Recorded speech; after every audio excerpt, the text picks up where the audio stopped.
Welcome in, folks. 4 core subjects to speak about in this one here today. Tesla, huge news, obviously, in the past 72 hours in regards to Tesla. We're going to speak about that, the layoffs. Why is the stock tanking when layoffs are coming out, right? We'll speak about that. We'll speak about FSD, the big moves. There's some fundamental shifts in Tesla's business model. We're going to speak about that, everything going on there, okay? Second thing I want to talk about is I did sell out of a stock completely. I want to talk about what stock that was, why I went ahead and made that decision. I think that should help a lot of you guys out immensely and kind of understanding when it's time to kind of move on from a stock. Third thing we're going to speak about in this one here today is where this market's headed, okay? In my personal opinion, I'll share some historical data to kind of show you where this market's likely headed over the next 4 to 5 months. The fourth subject we'll speak about is why everyone needs to own Amazon stock, which I think is an important subject, and why you should root for any dip in this stock, okay? Hope you guys enjoyed today's video. I appreciate y'all joining me as always. Thanks so much for smashing the thumbs up. Thank you so much for being subscribed here to the channel, folks. It is the big day. I've been talking about this for the last several weeks. It's the big day. The one-day sale is on for my highest Patreon tier. It's usually $125 to join there. Today only, it is $69. Pinned comment down there for access to my #1 stock market course ever. See the moves I'm making each week in that Patreon portfolio, plus access to that Discord chat. Once you join in there, take your time going through all those lessons I created for you, okay? Take your time. Make sure you're giving your undivided attention to all those videos, all 35 of those there. And then there's some gems in that bonus parts. I've been adding to this over the past few years, including this video I recorded just last week. I recorded this for my private stock group. I decided to throw this in, Become Master Stock Market, because I thought it was a really helpful video. Are you over trading? How to stop yourself from yourself. And then some insanely helpful videos. How I find the next great growth stock. It's a 58-minute in-depth video there. How I research a stock step by step. How I model revenue and net income growth, how I value growth stocks. Those videos are tremendously, so many gems in those. I even go through some real world examples on if stocks are overvalued, undervalued. So you'll get so much help out of those. So definitely enjoy those courses as part of that. Once again, it's pinned comment. Only a few hours left if you're watching this video tomorrow. I do apologize. The sale will be over. It ends at midnight tonight, okay? Alrighty, guys. So Tesla, obviously stock got hammered here today, 5.5% down today, right? So here's the deal, okay? First off, they're now obviously doing the 1-month trial, which is something I had talked about months ago. That was something I believe they should do, okay? Now, on top of that, they also just announced a couple days ago that they're going to now start selling FSD at $99, which is obviously another thing that I said they should do a couple months ago, right? Now, people in my private group are saying things like, do you have must number or something, right? People had, suggested to me that I reach out to Tesla. I make some moves here. The individual in the private group said, have you ever considered going to a Tesla event, asking them to do that? Others have done things like that before, right? I'd be shocked if Elon didn't take a question from you or listen. And I responded to that. I said, I messaged some people, and, I don't need to go anywhere to make moves happen, okay? Now, if you guys ever read the book before, Dale Carnegie book, How to Win Friends and Influence People, is really, really valuable. And a couple of tricks I'll kind of utilize in a situation like this where I want a company I own to make certain moves and things like that is, first off, I have to know the right people so I can kind of get my message through, right? And then how I'll go about doing it is very much a Dale Carnegie type way, that I'll do it in a way that's not like demanding, not in a way that's like, hey, here's what I think we need to do. Here's why I think we need to do it. No, that's not the way you need to go about doing it. I'll make moves in regards to this by, sometimes I'll even say, hey, somebody came up with a great idea. What do you think about this idea? Blah, blah, blah, blah, right? And as long as I get through the right people, it comes across as like, maybe it's not even my idea.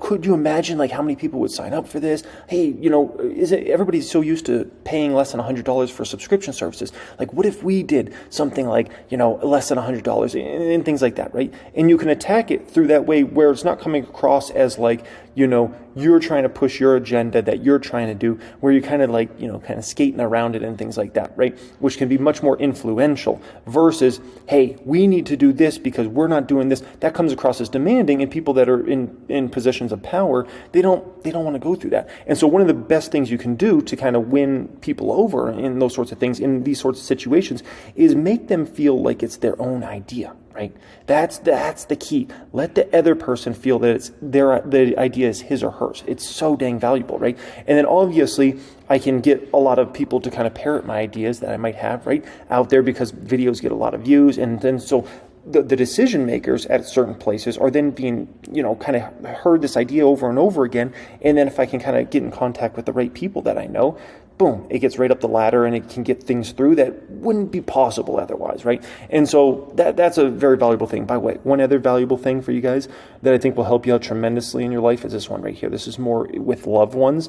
People get in bad arguments, the relationships break up, things like that. If you are wrong, admit it quickly.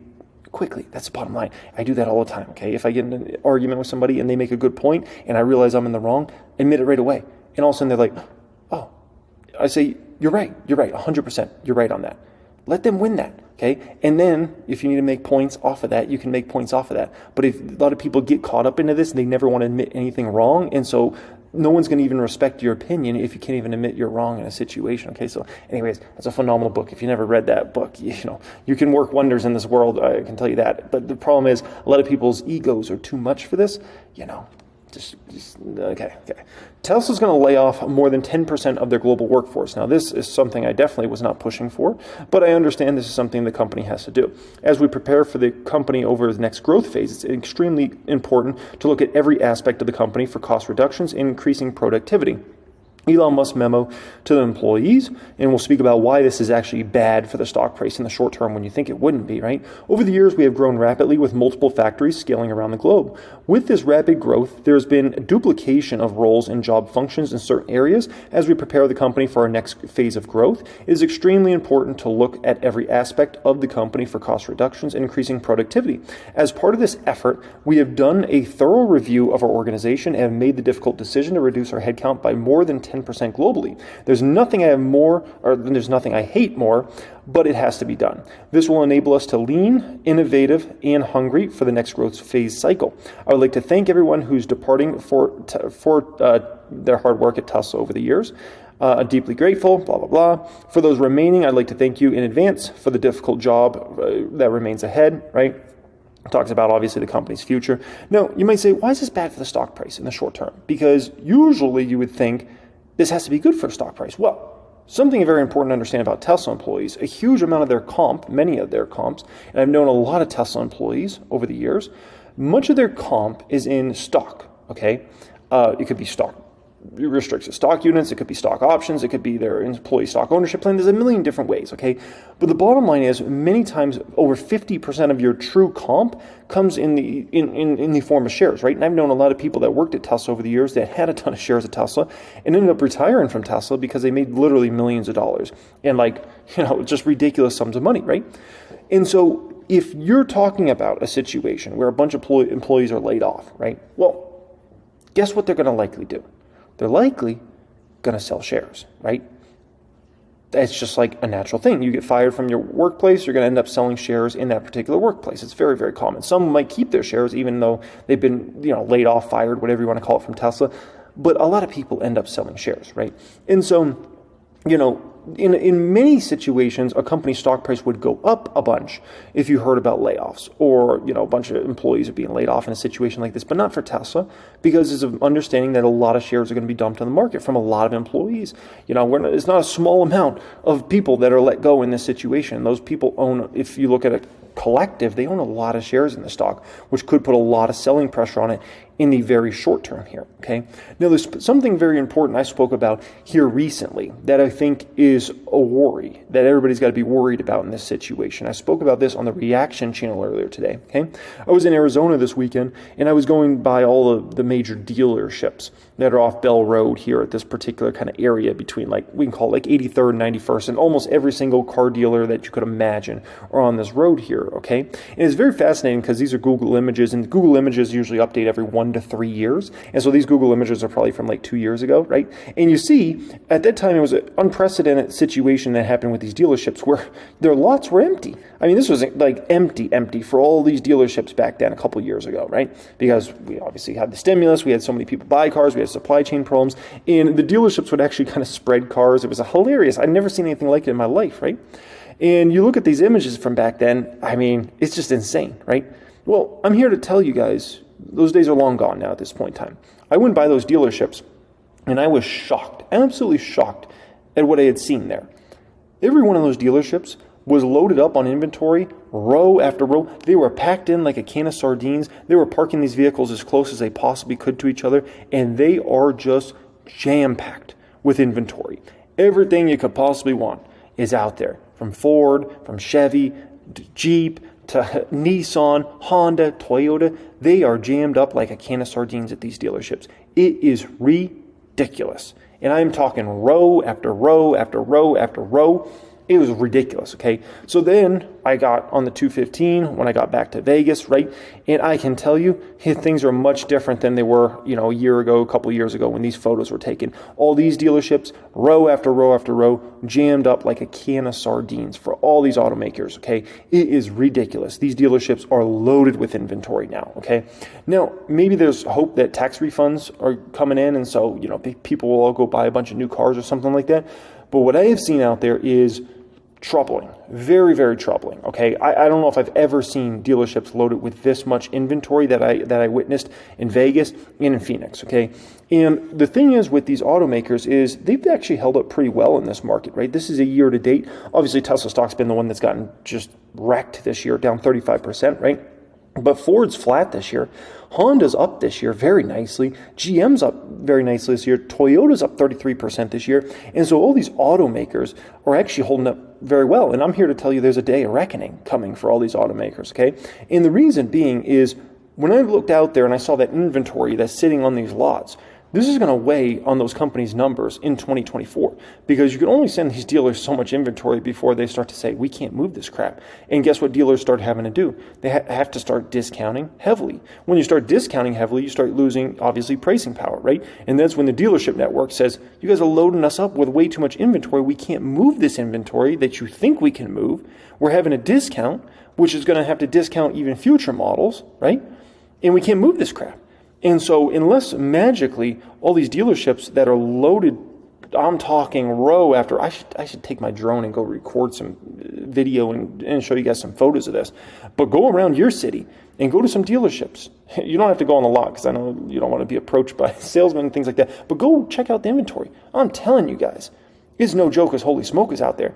And this is going on in growing cities. Remember, I'm talking Phoenix, I'm talking Vegas, right? These are cities where, if anything, you would think you'd want to load up on inventory because so many people are always moving to. I'm telling you, man, people think things are great. They think they're great for these guys, and they think it's bad for Tesla. Tesla sells direct to consumer. They feel the pain before these guys ever feel the pain. These guys are going to be feeling the pain very shortly here. And wait to see the numbers from these guys in the back half of the year. When the dealerships start kicking up a thing and say, quit freaking sending us inventory. We can't even move what we got. It's going to be an issue. Now, deflation is something we're already starting to see the little, telltale signs of deflation, actually. New vehicles was actually down 0.1%. Not much right now, right? Used vehicles down 2.2%. You could see major deflation in these two particular categories coming very soon. Very soon. When I see what I see in those dealerships, whoo, that's the days of, these dealerships marking up vehicles an extra $10, $20, $30, $40, $50,000, those days are long gone now. And things are about to get real for the dealerships, okay? So, yeah, I will say this. If you've been looking to buy a vehicle and you're sick of the games the dealerships play and sick of being not in a position of power, wait to the back half of this year. And I'm telling you, you're going to be in a huge position of power because these dealerships are about to start getting desperate with this ridiculous amounts of inventory. The automakers are going to try to keep sending them inventory. Good luck with that. And then they're going to have to start discounting, and they're going to start being desperate to move product because they can't just have their lots filled up with that. And you can't do that. You got to move inventory. And so next thing you have to do you're going to have to start giving in to your customers. And you have to say, next thing you know, negotiation is going to be in your power, right? And we already see that with Tesla. Tesla's already put it into customers' hands in terms of the ridiculous amount of price cuts. And I mean, it's between the tax breaks you get for the Model 3, Model Y, it makes it a no-brainer to go out and get one of those vehicles if you're in the market for an EV. If you're not in the market for an EV and you want a traditional ICE vehicle, which I can't understand that, but let's say you are, right? I think you're going to be in a huge position of power in the back half of this year. I can tell you that much because these dealers, that stuff's going to start collecting a lot of dust. Okay, I'm practicing deflation. Okay, I'm starting the deflation trend before all these guys. You guys know that. Okay, I'm starting the deflation trend first. Now, let's talk about the stock I sold, why I went ahead and sold it before we talk about where this market's headed and why you got to own Amazon stock, okay? The stock I sold is Texas Roadhouse. This is a stock that's done me tremendous, up around 50% on this stock. And I did sell out of this one in the Patreon portfolio.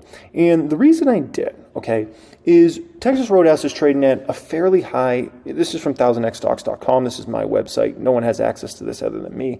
But this is my service I created, and it keeps track of all types of data that I need tracked, so I can just access the information very quickly, very easily, right? I need this number, that number. It gives me everything I possibly want to know, right?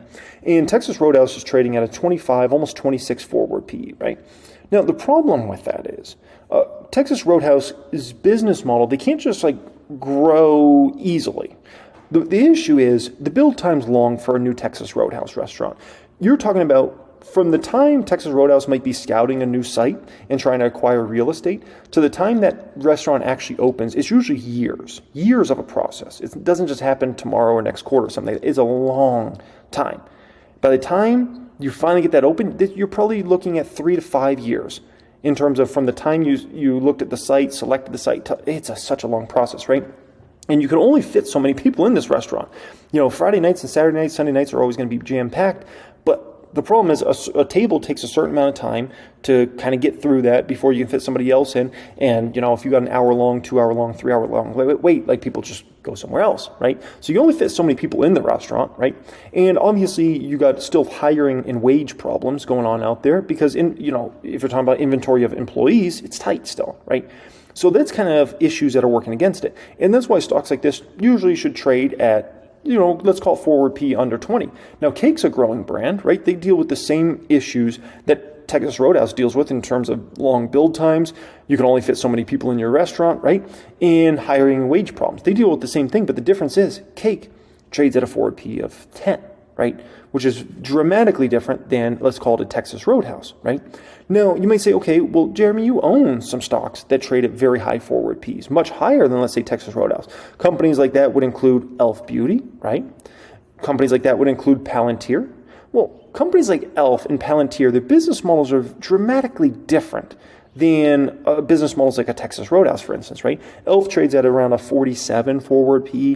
Palantir trades at, let's call it 64 forward PE. And keep in mind, these companies are so fast growing that it could be actually much lower than that. Well, a company like Palantir can grow their U.S. commercial count 70% on a year-over-year basis. Can Texas Roadhouse grow 70% revenue on a year? No, they can't. It's literally impossible for them. They can't do it. It's just like a great growth rate for a Texas Roadhouse, for instance, is like a 10 or 15% clip. If they can grow like that, that's amazing for them. They can't do what Palantir does, right? In Elf Beauty, if Walmart says, we want to double your space, Elf, because we're moving a ton of volume, Elf can easily do that.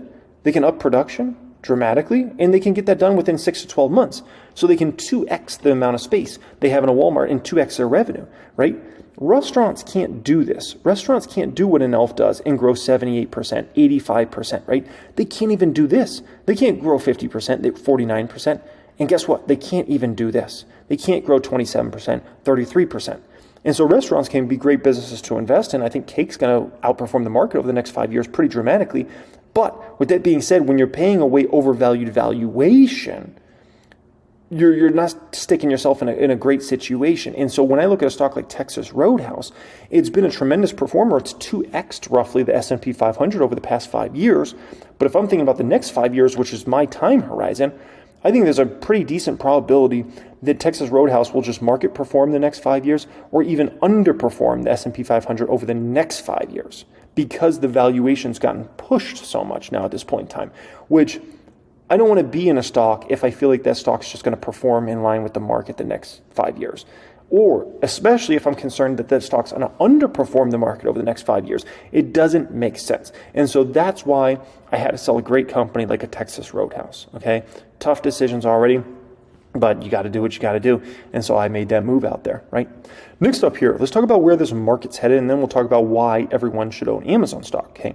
First thing you got to understand is sell in May and go away is coming along, right? Today I'm recording this. It is April 15th, 2024.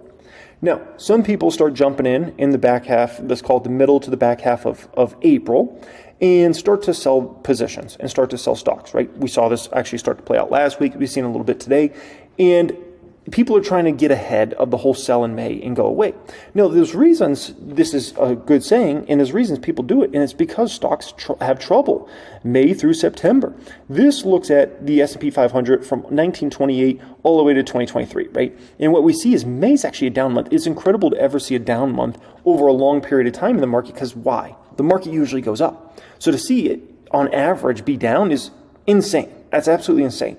But on average, May is usually a down month. That's crazy, okay? September, usually a violently down month, okay? Very troubling. Now, I want to look at more recent data than 1928 through 2023, because, the 20s, 30s, 40s, and 50s, the market was so much different. It's so silly, okay? I want to look at more of the 1980s and more recent, okay? So I found this one. This looks at average monthly stock market returns from 1980 to 2018. And what we're going to find here is October through May is strong like Donkey Kong. Great time for the market. June, September are very weak. June's basically a flat month. August is down. September's down violently, right? Which, once again, that's really bad performance considering the market's usually going up and up and up, right? So the moral of the story is, right, if we think about it, right, they always find a reason to get people to sell May through September. They always find a reason. And so whatever the reason is now, maybe it's going on in the Middle East, maybe it's going to be oil prices over the summer, they're going to find reasons to get everybody to sell stocks May through September. That's what they do, okay? Then there's always a buyer of those shares, right? You can't sell a stock without somebody on the other side buying that stock. So then there's other folks that are buying those shares and scooping up those shares that these people are selling for whatever reason it is, right? Then bullish activity starts at some point in October, and boom, things magically get forgotten. Whatever was going on over the summer that everybody's freaking out over, suddenly by mid to late October, everybody forgets about it, and the market starts trending up, and next thing you know, it's holiday season, and holiday optimism comes, and then next thing you know, it's New Year's, and there's New Year optimism, and there's the new trends of the year, and the new trends of the decade, and all these things, and all of a sudden, all this stuff that people were scared about, that everybody couldn't stop talking about, gets forgotten. And the market moves up and moves up, right? And so the moral of the story is always be ready to buy, and especially in summertime. Because guess what? They usually find reasons to push down stocks in summertime, right? And so some people are trying to jump the gun to not be in that situation, especially if you're somebody that is a short-term trader. Now, I don't speculate as far as, I got to sell my portfolio, then I'm going to buy back in October. I don't play that game. Because guess what? Sometimes the summer's booming. And if you miss out on that, you can miss out on just some ridiculous gains. And so imagine you're in a situation where the summer booms, you're not part of that, and then you're buying stocks at really high valuations, and then let's call it, you have some sort of crash in the winter time or something like that, all of a sudden a recession hits or something. And next thing you know, you're like, what the heck? Like, I wasn't there for all that fun in the summer, and then I was buying at sky-high valuations, and then stocks sank dramatically, right? That's why I don't even play that game. That's a fool's game in the end in regards to that, okay? But it's important you understand what I just laid out there. And the proof is in the pudding. The proof is in the numbers, right? It's not like there's a debate there. Like, the numbers are there, okay? Next up here, let's talk about why everybody needs to own Amazon stock, right? And you should root for any dips in Amazon overall. Here's the deal, okay? Now, this is a stock I acquired a lot of shares of in 22 and 23. I got to over 1,000 shares in the public account. I would love to even own more Amazon, to be honest. So far, we're up 71% on the stock. There's a lot of reasons to own Amazon. Let me just go over some of the biggest reasons. Everyone needs to own Amazon stock, okay? One is, we're still in the early stage of Amazon's profit cycle. Amazon, this is a company that's lost money for the longest time. We're still in the very infant stages, actually, of Amazon being profitable, making money. Look at Amazon's profit margins. Look at Amazon's net margins. They are horrific, okay? We're still in the very early days of this company actually making money. This is still a company that's really focused on market share, growing revenues over profits, okay? So keep in mind, the profits you're seeing today from Amazon are little money, or very little money, from where Amazon's profits are going to be, and that earnings per share is going to be 5 years from now, 10 years from now, 20 years from now, okay? This is still early stage when it comes to that. Revenue growth, we're later stage.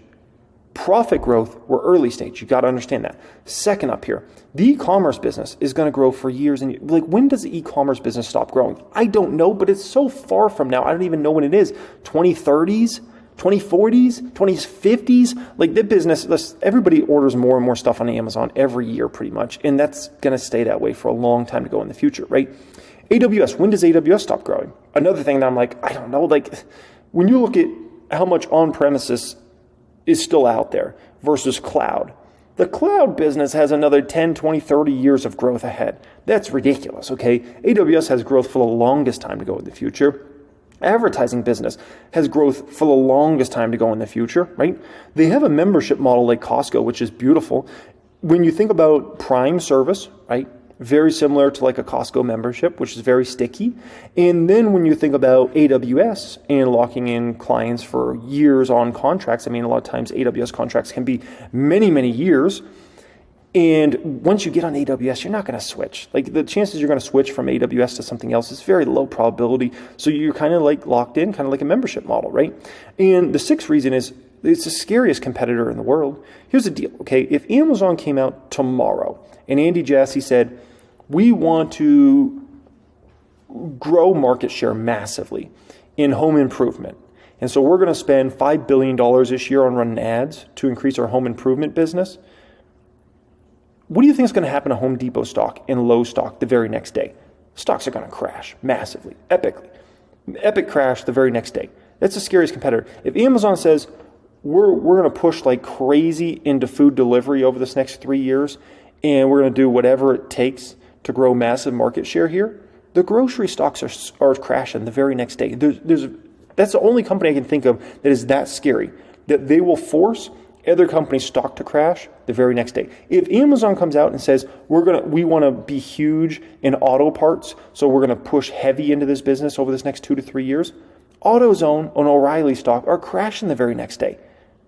And that's the only company you can really think of that just, if they just say we're about to grow massively here, stocks will crash. Like that's crazy. That's crazy dominant of a company when you're that powerful and you can literally crash other company stocks. They did it to they've done it to so many industries over time. That's crazy, right? Now, next thing up here, Amazon, number 2 in revenue right now in the world, right? They're going to go number 1, my estimation is either 2025 or 2026. They're going to go number 1 in terms of revenue overall in the world. And then they're going to head up toward $1 trillion plus in revenue, which is absolutely incredible. And when you're bringing in $1 trillion plus in revenue, there's going to be a lot of room to grow your EPS over the coming years, right? Next up here, if we think about the leadership at Amazon, right, the 2 most influential people, obviously, at Amazon over the past 20 years have been Jeff Bezos, clearly, right? Now, he's not the CEO anymore, and he doesn't want to run the day-to-day operations, which I can understand. He's enjoying life, right? But he is the executive chairman of the company. So he still is heavily involved in kind of the overall strategy, who are the executives of the company, and those sorts of things. So Jeff Bezos, although he's not in that day-to-day operations, he still has a huge fingerprint on what's actually going on with Amazon, right? And the second guy who's been so instrumental in Amazon's success over the years is Andy Jassy. He's the current president and CEO of the company, right? And Andy Jassy's been a huge component of why AWS became such a massive, giant business and so successful, right? And so if I think about Jeff Bezos, he should have at least another 10, 20 years on the board. And then if I think about Andy Jassy, he should have at least another 5, 10 years of being the big dog at the company. There's really no reason for him to leave anytime soon, right? And so when I think about that, that puts the company in very good hands, right? I always speak about, Apple, they don't have their 2 big dogs anymore that really, are the ones that really made that company who they are, the 2 big dogs being Steve Jobs, Johnny Ive. But if I think about Amazon, they still got the 2 big dogs around here, right? Which is absolutely phenomenal. And let me ask you, does he look done anytime soon? Does he look like he's ready to jump off the board of directors? No. The man looks prime, okay? He looks ready for prime time. He looks like a man who would take advantage of today's deal, okay? He looks like would Jeff Bezos not take advantage of today's deal? Of course he would take advantage of today's deal, okay? That's pinned comment down there, folks. Hope you enjoyed today's video. Access my number 1 course ever. See the stocks I'm buying and selling. Access that Discord chat. And I'm sorry to everybody who sees this video tomorrow because the deal will be long gone. It will be over by then. You will be stuck at $125. So I do apologize for that. But everybody that gets to see this video today, enjoy that. Much love and have a great day.